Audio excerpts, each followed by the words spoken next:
Welcome to the market money magnet guys. आज हम यहाँ बात करने वाले हैं कुछ स्टॉक्स की हाइलाइट्स और अपडेट्स के बारे में।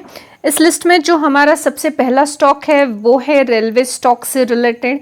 अब आप सब जानते ही हैं कि रेलवे स्टॉक्स जो है ये फिलहाल बहुत चर्चा में देखने को मिल रहे हैं और सबसे पहला हम जिसके बारे में कवर करेंगे वो है आरवीएनएल।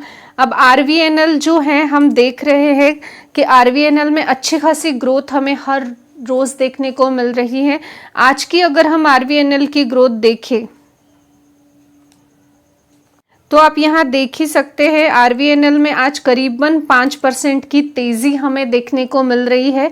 अब रोज स्टॉक में कुछ ना कुछ हलचल हमें देखने को मिलती है जिसके चलते कि हमें तेजी देखने को मिल रही है। आज भी इसमें एक स्पेशल न्यूज़ है जिसके चलते कि हम कह सकते हैं आज आरवीएनएल में 5% की करीबन तेजी देखने को मिली है।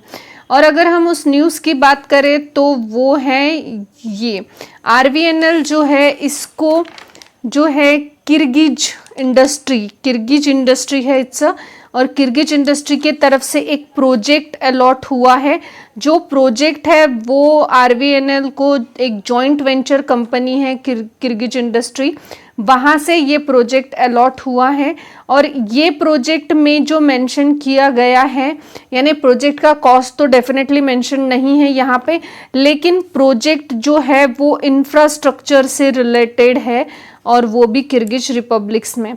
तो इसके चलते हम कह सकते हैं कि आरवीएनएल में जो है ये तेज़ी देखने को मिल रही है। यहाँ पे एक और चीज़ जो है हाईलाइट करने जैसी है कि अकॉर्डिंग टू स्टेटमेंट जो है ये joint venture Kyrgyz industry and RVNL is close joint stock company in which RVNL will hold 50% stake.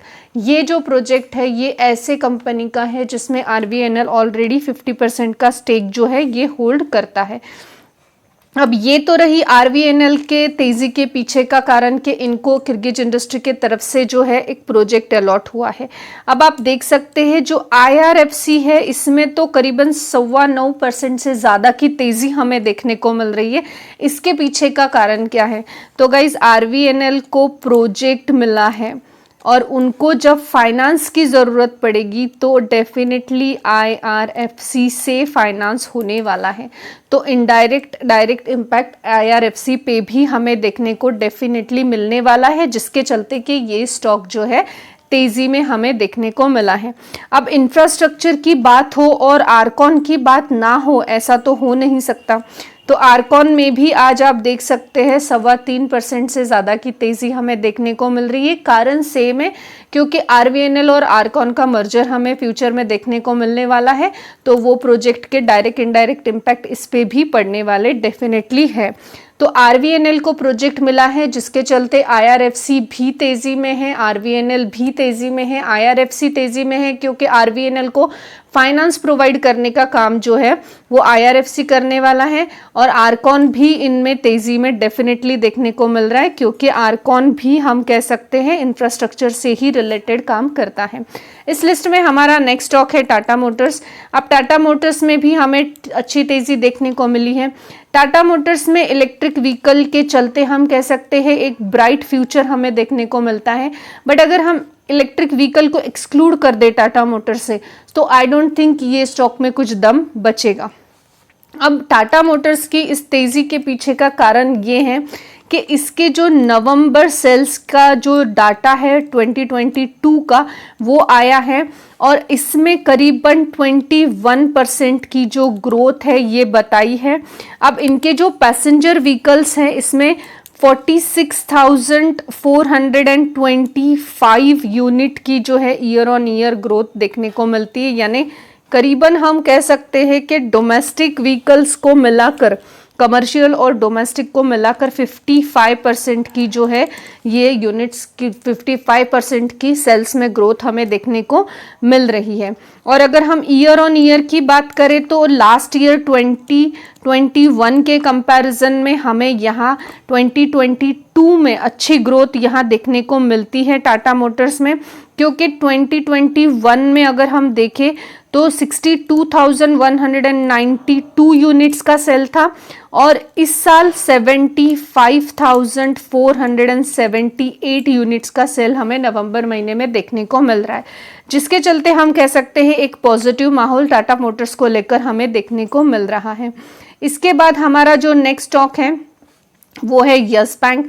अब यस बैंक जो है इसको लेकर दो बड़ी खबरें हैं डेफिनेटली, और उनके चलते ये स्टॉक कंटिन्यूअसली जो है हमें फ्लो में देखने को मिल रहा है। 30 नवंबर को हमने आरबीआई की तरफ से एक अप्रूवल देखा था यस बैंक को कार्लियर एडवर्ड के जो 9.99% का स्टेक बाय करने की परमिशन मांगी थी, ये इनको मिल चुकी थी।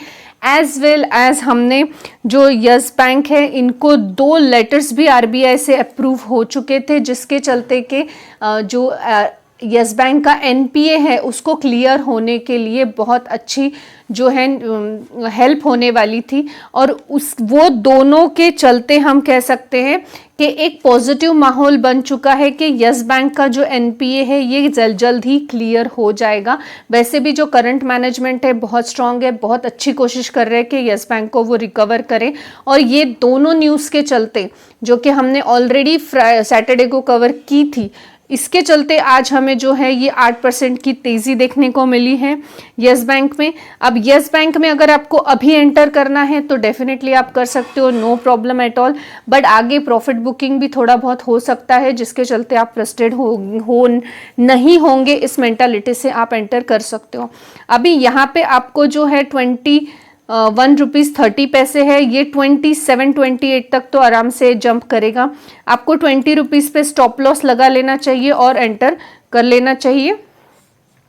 यस बैंक का फ्यूचर फिलहाल तो डेफिनेटली अच्छा देखने को हमें मिल रहा है। इस लिस्ट में हमारा नेक्स्ट स्टॉक है ट्राइडेंट। अब ट्राइडेंट लिमिटेड पे हमने एक स्पेशल वीडियो ऑलरेडी बनाकर जो है ये चीज़ की थी कि ट्राइडेंट का जो पॉजिटिविटी है वो उसका रीज़न क्या है, जैसे कि रॉ मटेरियल पे मोर देन 50% जो है रेट कम हो चुके हैं, जिसके चलते हम कह सकते हैं कि सारी टेक्सटाइल इंडस्ट्री में ही हमें ग्रोथ देखने को मिल सकती है। ये वाला डिस्कशन हम पहले कर चुके हैं।